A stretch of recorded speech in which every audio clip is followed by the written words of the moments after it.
Alors, bonsoir à tout le monde d'abord et je veux vraiment nous on va parler de Noël, ça y est, on va laisser un peu Romain de côté. On le reprendra l'année prochaine, je pense. Mais là, on va parler un petit peu de Noël et on va prier.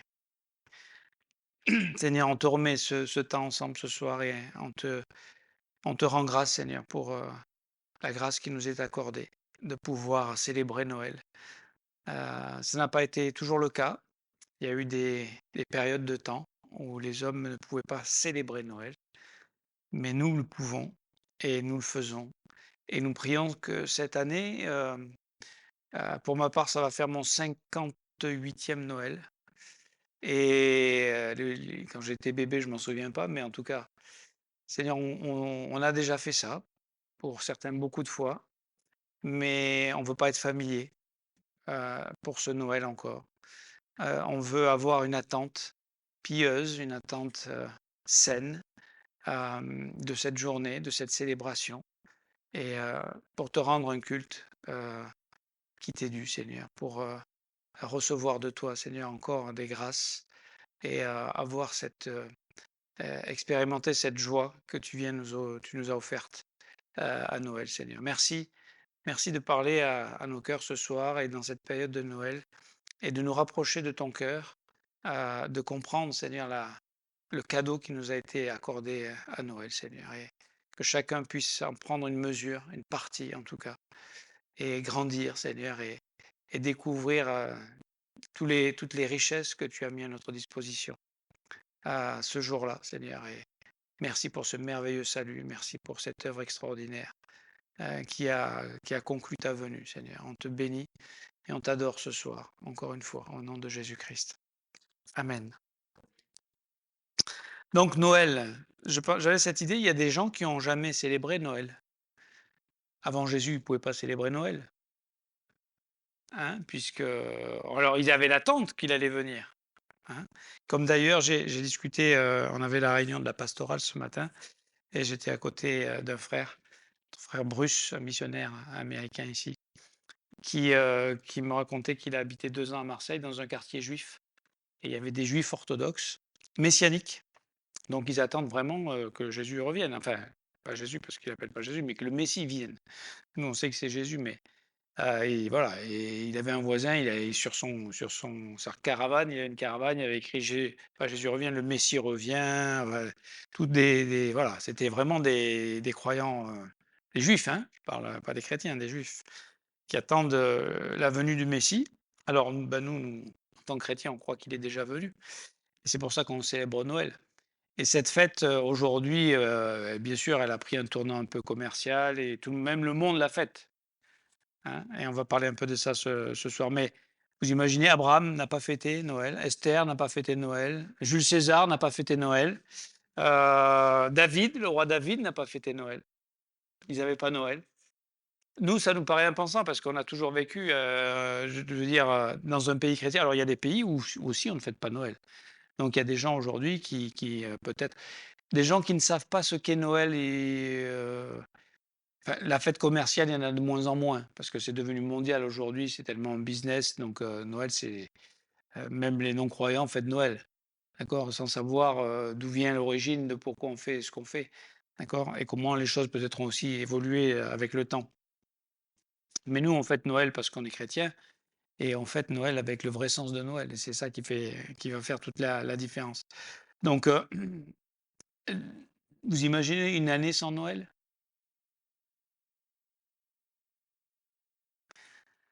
Et je repensais à alors peut-être c'est différent, on n'a pas tous eu cette grâce ou cette chance ou cette bénédiction, mais en tout cas, je repense pour moi, mes souvenirs d'enfance, Noël, c'était quand même une période spéciale.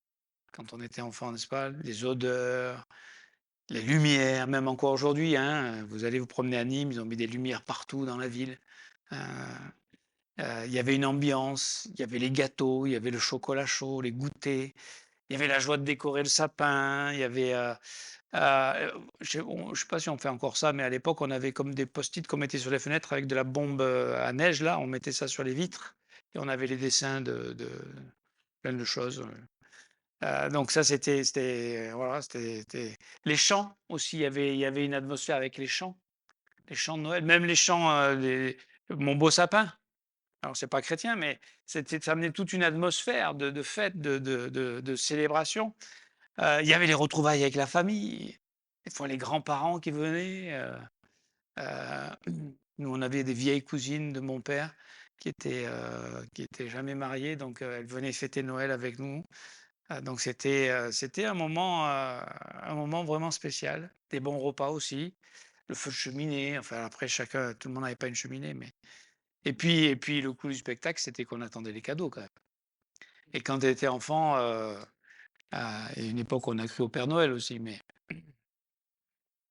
les cadeaux, hein, attendre la surprise, tant désirée ou demandée, hein, l'excitation de la découverte, l'enthousiasme du premier jour, la bicyclette, alors là, ouais, après on la mettait dans un coin, mais le premier jour, la bicyclette, c'était la plus belle du monde. Enfin, vous vous rappelez de ça, et les parents qui trouvaient leur joie et leur plaisir de voir l'émerveillement de leurs enfants, la joie de leurs enfants. Donc, tout ça, c'était un moment de joie, un moment de bonheur, hein, bonté et bonheur, on vient de le chanter ce soir, dans une atmosphère bienveillante, avec une forme d'amour qui était juste ce jour-là, tout était bien organisé pour que tout soit bien, tout se passe bien, tout soit comme ça devrait être toute l'année, mais c'était là, c'était ce jour-là, tout était fait pour, hein, une sécurité aussi.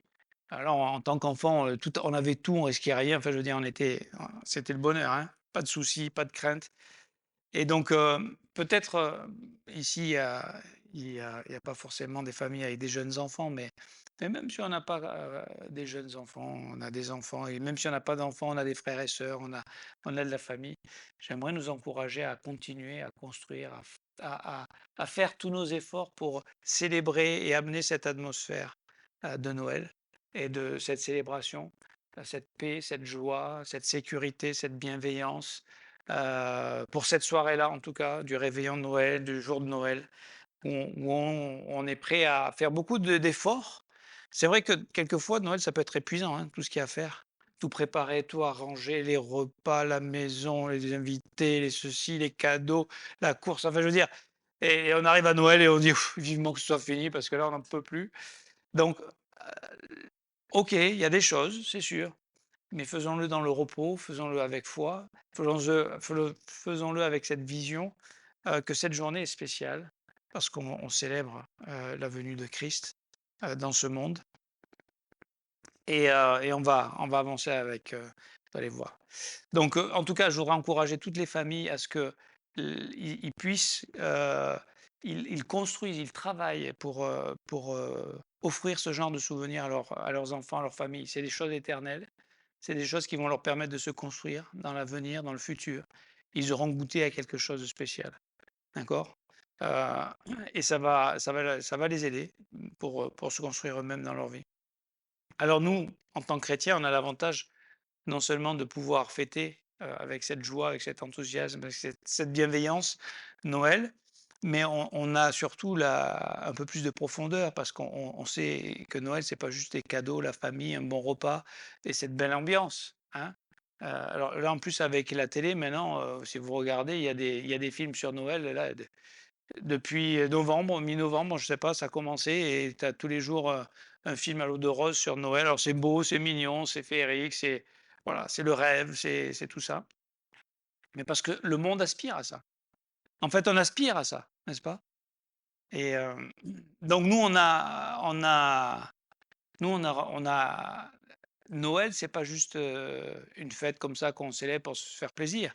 C'est qu'on a à Noël, on a reçu, nous, en tant que chrétiens, le vrai cadeau de Noël. C'est que le Christ est venu, il est venu même dans nos vies, hein, pour nous donner de nous donner les moyens de vivre cette vie, cette qualité de vie-là, de relation, pour qu'on puisse construire un foyer, pour qu'on puisse, construire une maison où il y a la paix qui règne, où il y a l'amour qui règne, où il y a la joie qui règne.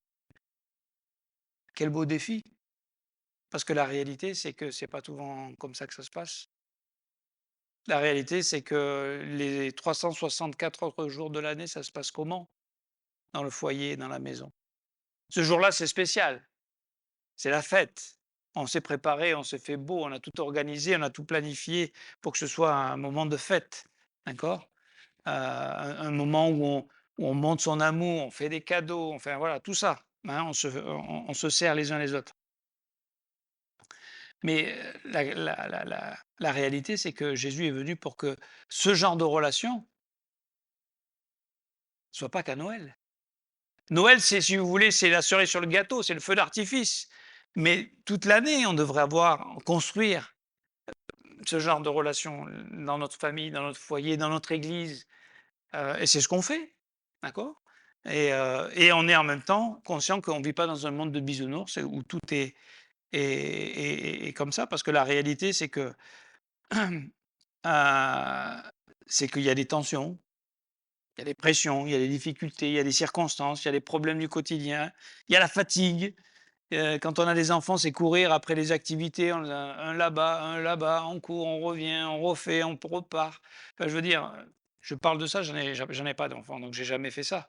Mais je peux imaginer comment, c'est pas simple. La réalité, en fait, là, on parle: «Waouh, Noël, c'est beau, tout est» mais parce que derrière, il y a eu tout un travail pour que ça puisse, ce jour-là, être comme ça. Eh beh, c'est exactement comme ça que tout ce travail devrait être fait dans nos cœurs pour que tous les jours, on tende vers ça.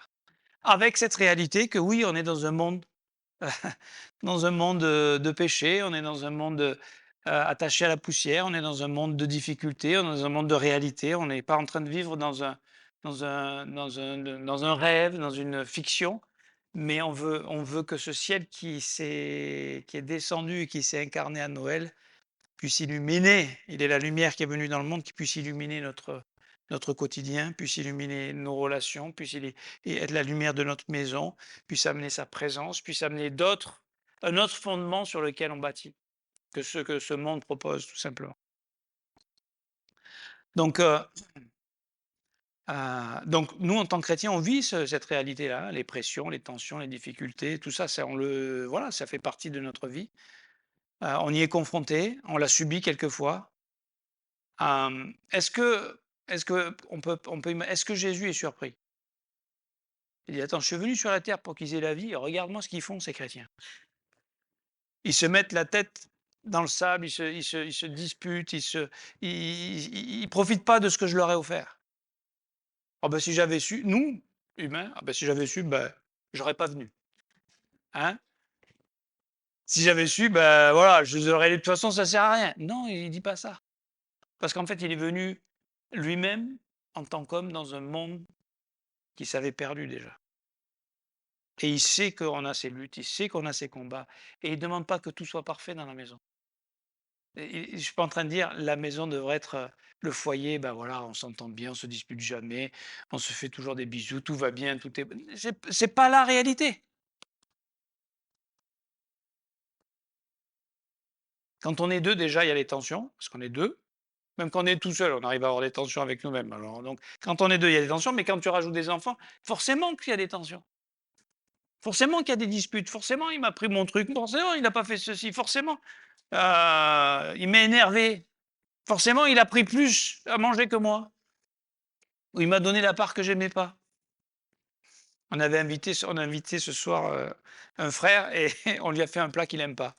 Donc mais il a mangé quand même, et on lui remercie pour son éducation et sa gentillesse.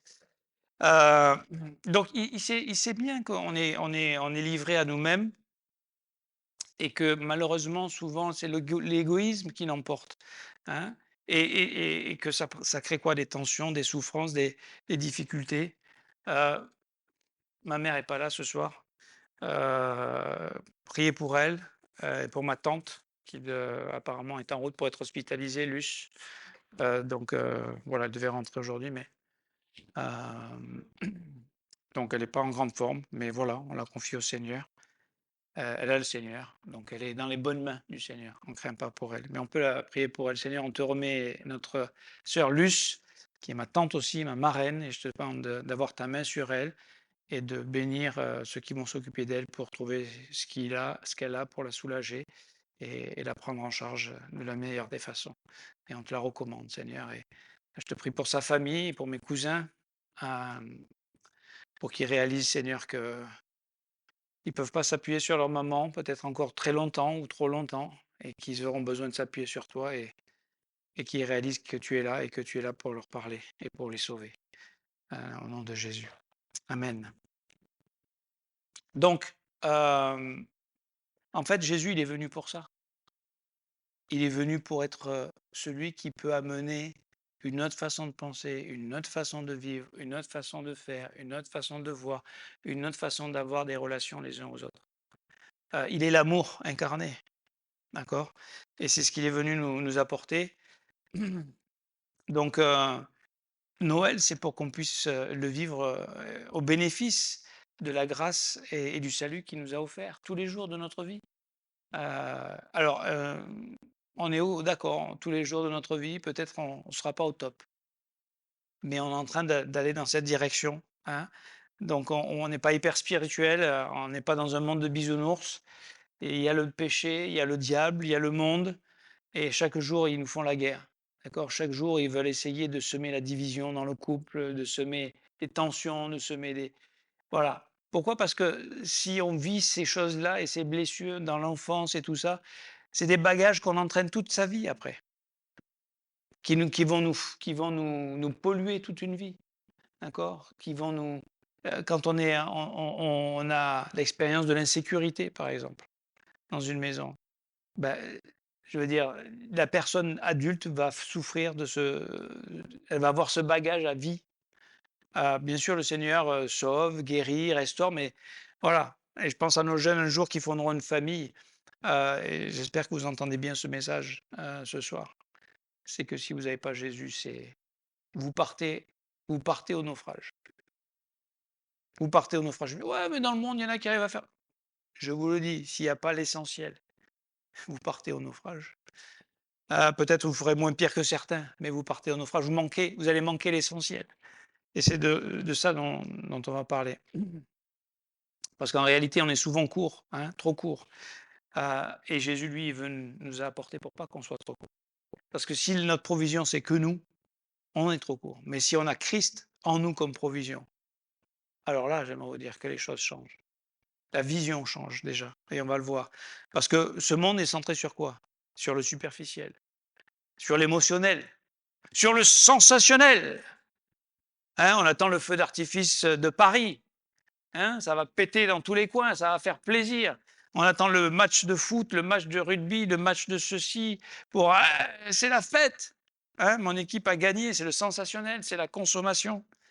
Et ce qui est triste, c'est qu'en fait, on passe à côté de l'essentiel. Et c'est une stratégie de l'ennemi. Hein. On passe à côté de l'essentiel. Et l'essentiel, c'est ce qui fait la richesse d'une vie, c'est ce qui donne son sens et de la profondeur aussi. Aujourd'hui, les gens sont aussi superficiels que TikTok. On passe d'une chose à une autre, d'accord? L'essentiel ne s'achète pas, l'essentiel ne se gagne pas, l'essentiel ne se mérite pas.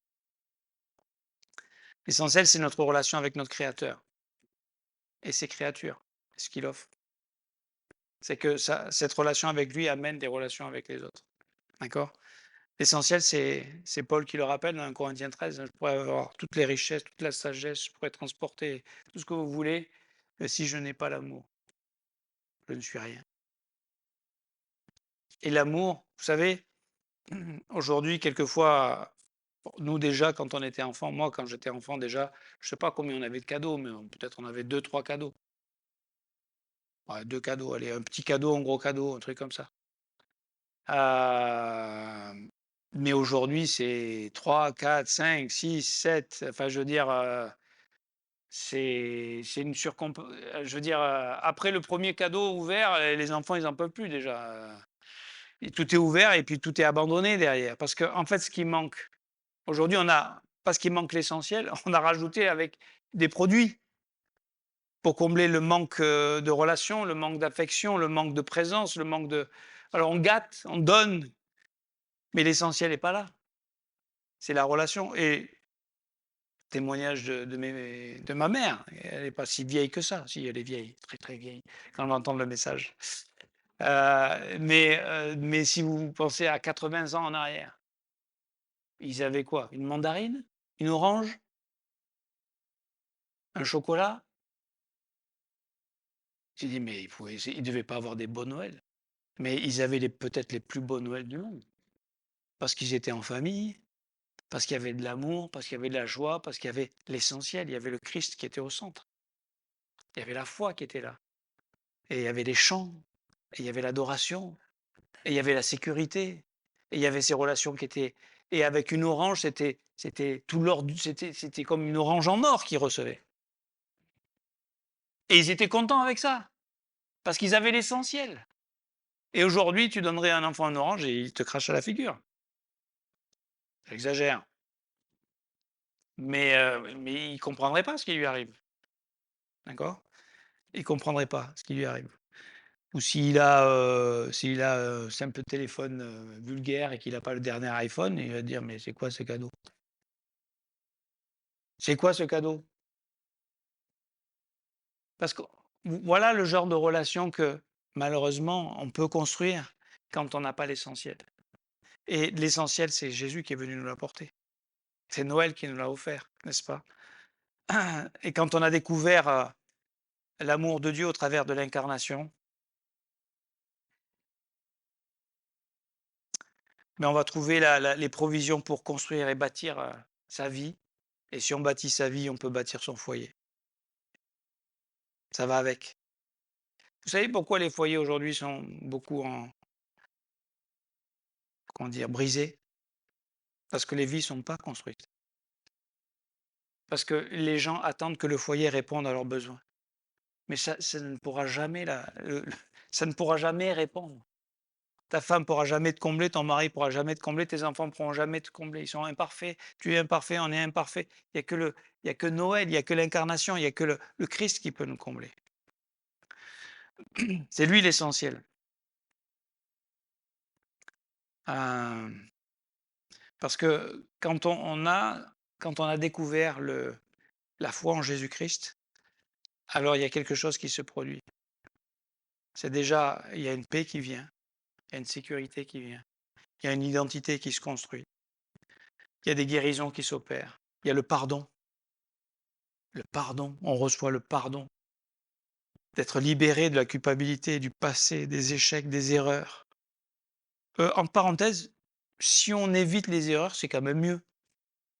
On n'évitera pas toutes les erreurs, mais je pense à nos plus jeunes. Si vous écoutez vos parents: Non, mais ils savent pas, ils comprennent pas, ils sont dépassés, ils ont pas la technologie, ils ont pas ils sont pas dans la réalité de ce que nous on vit».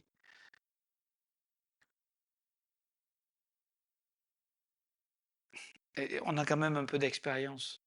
On sait déjà un peu les décisions qui blessent profondément. La parole de Dieu nous met en garde. «Oh non, mais nous, on va faire notre expérience». «OK, OK, OK». Et après les gens se retrouvent, avec des blessures. Alors bien sûr, on a un Seigneur qui guérit, mais peut-être que si on écoute, si on marche par la foi, si on écoute Dieu, si on croit Dieu, ça va faire la différence, pour construire. Et je crois ça, de tout mon cœur.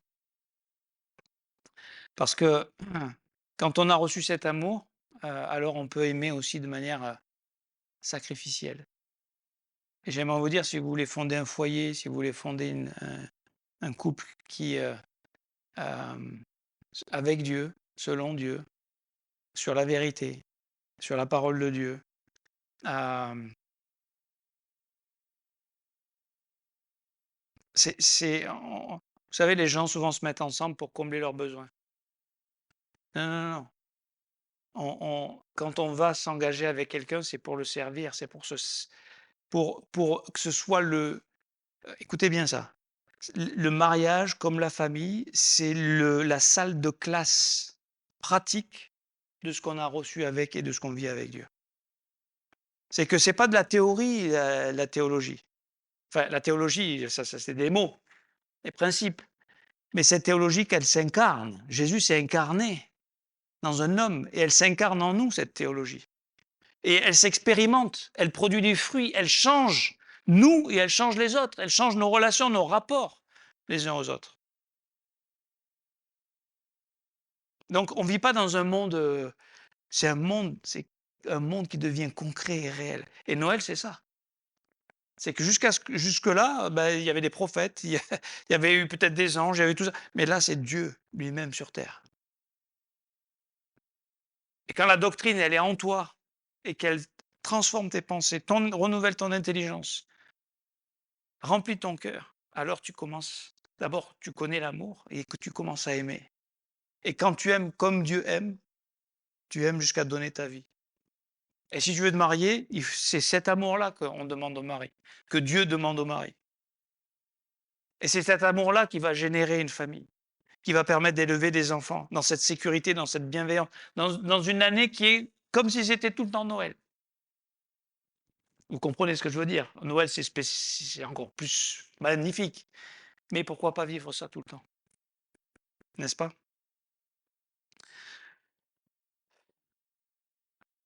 Donc la vie pratique, c'est la vie du quotidien, c'est comment je mets en pratique la parole de Dieu.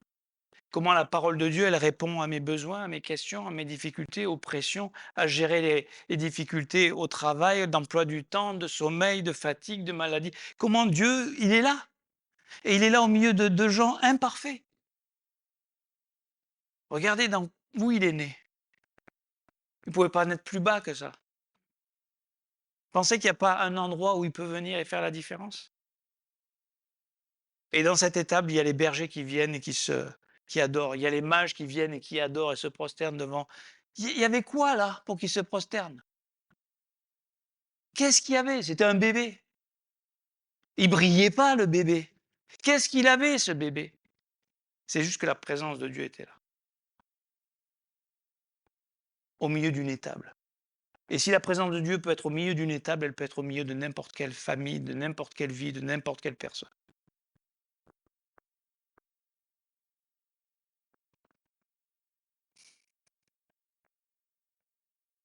Donc, je vais juste, j'ai encore quelques points, mais peut-être vous avez compris ce que je voulais vous dire ce soir. Peut-être je vous donne, je termine avec ça. Euh, Quand je parle qu'on on lit la Bible, on apprend les choses de Dieu, mais c'est pas pour avoir une grosse tête. C'est pas pour dire moi je connais le verset, la référence, je peux te dire le verset par cœur. C'est pour que la parole commence à se graver en nous. C'est pour que ce Christ invisible commence à être visible en nous. C'est ce qu'il a prévu, se manifester à travers son corps, l'Église. Et l'Église, c'est qui? C'est chacun d'entre nous. Et nous ensemble. Nous individuellement, mais surtout nous ensemble. C'est comme ça que se manifeste. C'est là où Dieu se manifeste particulièrement. C'est là où l'onction descend. C'est là où la présence de Dieu se manifeste. Hein, dans nos réunions, dans nos rassemblements. C'est pour ça qu'on le fait. Et donc, ce que Dieu nous demande de faire, c'est d'apprendre de lui. Dans Matthieu chapitre 11, 29, dans la traduction d'Arby, il est dit « Prenez mon joug sur vous et apprenez de moi ». Et la vie, mes amis, c'est d'apprendre de notre Créateur. C'est de recevoir, tout ce qu'il nous a offert à Noël, c'est de le recevoir et d'apprendre à le recevoir et à le vivre et à l'apprécier. Et j'aimerais vous dire qu'il a donné tellement que toute une vie ne suffira pas pour découvrir tout ce qu'il nous a offert. On peut dire, oh, c'est bon, je compris, je connais. Non, non, tu connais rien. Si tu penses que tu connais, j'avais un pasteur qui disait ça. Si tu penses que tu connais rien. Bon, c'est un verset, hein, c'est dans Corinthiens chapitre 8, verset 2. Hein, celui qui croit connaître ne connaît pas comme il faut connaître. Mais voilà, on est appelé à apprendre de lui. Dans Éphésiens chapitre 4, verset 20, je vous lis ces quelques versets. Mais vous, donc il s'adresse aux chrétiens d'Éphèse, ce n'est pas ainsi que vous avez appris Christ. Si du moins vous l'avez entendu, donc ça commence par entendre, bien sûr. Hein, c'est la foi vient de ce qu'on entend. Et si conformément à la vérité qui est en Jésus, donc on ouvre quoi? La parole de Dieu. C'est en lui que vous avez été instruits. J'aimerais vous dire, et je pense à nos jeunes, je pense à chacun ici, on a besoin tous, chacun d'entre nous, d'être instruits dans la parole de Dieu. Et je vous encourage, quoi que ce soit, des cours, l'église, des études bibliques, la lecture, des livres, instruisez-vous, soyez instruits, placez-vous sous l'instruction de la parole de Dieu. Vous voulez construire une famille? Et ne partez pas avec vos petits muscles bien forts, là. Hein. C'est pas, c'est Honor où tu vas? C'est pas la salle Honor qui va vous aider. Hein. Non, non, non, non. Vous pouvez aller à la salle honneur aussi, c'est pas un problème. D'accord? Vous pouvez aller à la salle pour vous muscler. Ah, peut-être ça va vous donner une jolie fille qui est impressionnée par les muscles, mais ça peut-être ça sera pas une femme spirituelle et ça sera pour votre perte. Donc, mais d'être instruit, d'accord? D'entendre, d'être instruit. D'instruit à quoi? C'est quoi la vie chrétienne? C'est prendre, prendre, prendre, prendre, prendre, prendre, prendre, prendre. Ça, c'est ce monde. La suite du verset, verset 22 dans Éphésiens 4, à vous dépouiller. Attends, moi je veux pas me dépouiller, je veux me revêtir, je veux gagner. Mais pour gagner Christ, il faut se dépouiller. Il faut accepter de perdre. Et c'est là où ça coince souvent. Parce que ceux dont je vous parle là, mais pourquoi on ne vit pas tous comme ça? Eh bien, parce que c'est pas si simple en réalité. C'est une vie de foi. C'est une vie où on accepte de perdre, de se dépouiller. Et ah ouais, je pourrais faire ceci, cela, machin. Oui, non, mais je vais aller lire ma Bible, je vais aller étudier, je vais aller à l'étude biblique. À vous dépouiller eu égard à votre vie passée. Donc, c'est une nouvelle vie maintenant. D'accord? On se dépouille de l'ancienne vie, on se dépouille de tout notre passé, du vieil homme qui se corrompt par les convoitises trompeuses. Et une fois qu'on est dépouillé, qu'est-ce qui se passe? On est tout nu? On n'est plus personne? On est perdu? Non. Verset 23, être renouvelé dans l'esprit de votre intelligence. Et là, on commence à voir l'essentiel. Là, on commence à saisir l'essentiel. Là, on n'est plus aveuglé par les mensonges et la convoitise de ce monde. Là, on voit que là, peut-être, et je parle pas, je me parle autant à moi qu'à vous, hein. Je ne vous fais pas la leçon, regardez-moi, non, j'apprends moi aussi. On est tous en apprentissage. Mais comment racheter le temps? Quand on est dans un feu qui n'avance pas, hein, celui-là, il dure 10 fois plus longtemps que les autres. C'est celui où tu es en plus. Parce que les autres, ça passe plus vite. Mais le tien, non. Ou la ligne, tu sais, quand il y a plusieurs lignes. Tu fais la queue, il y a plusieurs lignes. Ta ligne, c'est toujours celle qui avance pas. On est comme ça. Enfin, moi, je suis comme ça. Voilà. Peut-être pas vous, mais moi, je suis comme ça. Donc, mais pourquoi pas être renouvelé? Et si Dieu était là, là? J'ai fait un message, et ma femme, quelquefois, me le rappelle. J'ai fait un message cette année à Baltimore. Parce que j'aime pas attendre au feu. Ça, voilà. C'est à chaque feu rouge, ma femme le sait. Seigneur. Et là, j'expliquais que parce qu'aux États-Unis, en fait, ils ont pas les ronds-points comme nous on a. Alors peut-être des fois ça exagère un peu les ronds-points. Mais si vous allez aux États-Unis, vous allez commencer à aimer les ronds-points. Parce qu'imaginez que toute l'avenue Allende là, à chaque fois, il y a un feu et ils sont pas synchronisés. Tu deviens fou au bout d'un moment. Et aux États-Unis, c'est ça. C'est que tu fais un feu, c'est une route qui s'appelle la route Bel Air, c'est une grande route qui traverse tout Baltimore jusque et tu as feu après feu, après feu, après feu, après feu. Et donc tu es toujours en train de hop, et hop, tu t'arrêtes, tu attends au feu. Et j'expliquais que tu peux être en train de te pourrir la vie et pourrir la vie de ceux qui sont dans ta voiture. Et ma femme me dit: «Mais moi, j'y suis pas à la place du chauffeur là-bas, ils t'entendent pas, eux, c'est moi qui t'entends. Je suis pas une poubelle». Et elle a raison en plus. Bon, on est comme ça, mais vous imaginez ça dans une maison? Si on a ce genre d'attitude et de relation parce qu'il y a des choses qui vont pas comme on voudrait? Là, l'exemple de la voiture, on peut tous s'identifier, je pense, assez facilement. Mais si on réalise que Dieu est là et qu'il a quelque chose à nous communiquer, et peut-être qu'il veut nous utiliser pour prier pour une situation, et juste avoir un moment tranquille avec lui. Et je leur ai expliqué que, imaginez que la route de Bel Air, elle aille jusqu'au Canada et qu'il y ait des feux tous les 500 mètres, mais ça serait le paradis en fait, quand Dieu est là. Pour la chair, c'est insupportable. Cette vie est insupportable. Les autres sont insupportables, mais quand il y a Dieu qui est là, ça change tout en réalité. Donc on est revêtu on est renouvelé dans l'esprit de notre intelligence et on revêt l'homme nouveau maintenant, créé selon Dieu dans une justice et une sainteté que produit la vérité. Vous ne pensez pas que ça peut changer toute une famille, toute une maison, tout un esprit, toute une atmosphère? Bien sûr. Et c'est le projet de Dieu pour nous. Et la conclusion, c'est que tout ça est possible parce que Noël est là. Avant, ils attendaient Noël. Ils espéraient Noël. Nous, on a un avantage sur eux, c'est que Noël est vraiment venu. Alors, vous allez dire, mais je ne l'ai pas vu, moi, Jésus. C'est vrai,